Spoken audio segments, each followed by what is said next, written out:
Na questão 6, vamos tratar sobre dois assuntos. Um, globalização, e o outro, neoliberalismo. Para que vocês entendam melhor esse contexto da questão, eu vou explicar para vocês de forma bem breve o que seria globalização e também neoliberalismo. A globalização é um fenômeno que visa facilitar as trocas comerciais a nível mundial, eliminando barreiras para a livre circulação do capital internacional. Devemos lembrar que este fenômeno ele não é exclusivo do século XX. Esse fenômeno ele se inicia lá no século XV, no final do século XV e no início do século XVI, com o período das grandes navegações e o comércio que começa a existir entre Europa e América. Já no final do século XVIII, nós vamos ter a primeira Revolução Industrial. A primeira Revolução Industrial ela vai ser fundamental para o amadurecimento da globalização, porque foi o momento onde os transportes eles ganham uma evolução significativa com a invenção da locomotiva a vapor, que vai facilitar o transporte de mercadorias pelos territórios. Além disso, vamos ter também, através da Revolução Industrial, a produção em larga escala. E com isso, a Inglaterra se vê obrigada a fazer com que os seus produtos comecem a circular pelo mundo de forma mais intensa. E graças à revolução no setor dos transportes, isso vai começar a ser possível.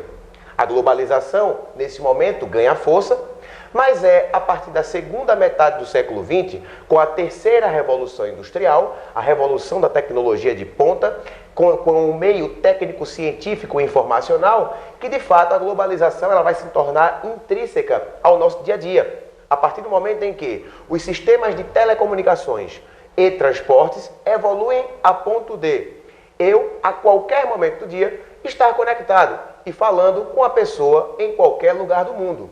A globalização hoje, ela também tem um critério seletivo. Ela é seletiva. A globalização ela também exclui, na medida em que ou você tem acesso aos meios que lhe levam à globalização, ou você é excluído dela. Vamos dar um exemplo? A Netshoes. A Netshoes é uma empresa que só existe no mundo virtual. Então, a partir do momento em que uma empresa só existe no mundo virtual, imagina, por exemplo, o continente africano. O continente africano, a maior parte da sua população não tem acesso à internet. Ou seja, uma empresa como a Netshoes, que só funciona no mundo virtual, não tem interesse em investir no continente africano, porque simplesmente as pessoas não vão ter como ter acesso aos seus produtos. Então, para que vocês só tenham uma noção que ela pode selecionar, ela exclui. A globalização, ela também aumenta as disparidades entre os países. É claro que quando a gente fala de globalização, a gente está se referindo a uma temática que trata muito mais da questão financeira. Mas a globalização, ela não é estritamente financeira. A gente também tem que falar da globalização cultural, nós temos também que falar da globalização tecnológica. A globalização cultural, por exemplo, todos os dias somos bombardeados por informações, por filmes, por séries de diversos outros países e que a cada dia passam a fazer parte do nosso cotidiano.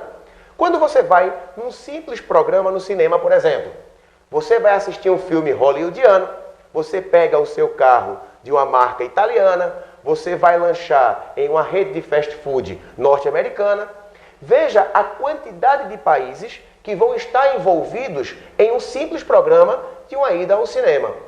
Isso é globalização. Mas essa questão cultural, ela também apresenta alguns aspectos negativos. A globalização cultural, ela faz com que os países venham perdendo, tá certo? A questão da valorização da sua cultura. Então, há uma clara tendência à cultura mundo, à ideia de aldeia global. Então, é um aspecto negativo do processo de globalização, na medida em que a gente tem uma perda do patrimônio cultural das sociedades em detrimento daquilo que seja vendável para o mundo. O outro assunto é o neoliberalismo. O neoliberalismo, gente, de forma bem sucinta, vai ser aquele sistema de governo resgatado pela Inglaterra, na figura da sua primeira-ministra, a Dama de Ferro, Margaret Thatcher, quando o Estado inglês passa a dar cada vez mais liberdade para que as empresas privadas tomem conta da economia local. Lembra vocês que depois da Grande Depressão de 1929, o keynesianismo, que foi uma das medidas adotadas para se superar a crise de 29, ela faz com que o Estado passasse a ter mais poder no controle da economia. E isso vai afetar diretamente o interesse da propriedade privada, o interesse do grande capital, do grande industrial. E aí, gente, o neoliberalismo vai ser justamente aquele modelo político ideológico que vai começar a dar novamente liberdade para que as empresas privadas tivessem mais autonomia na economia de mercado. Isso dentro da Inglaterra. Saindo da Inglaterra um pouco, os Estados Unidos e o restante do mundo começam a aderir a essa política neoliberal.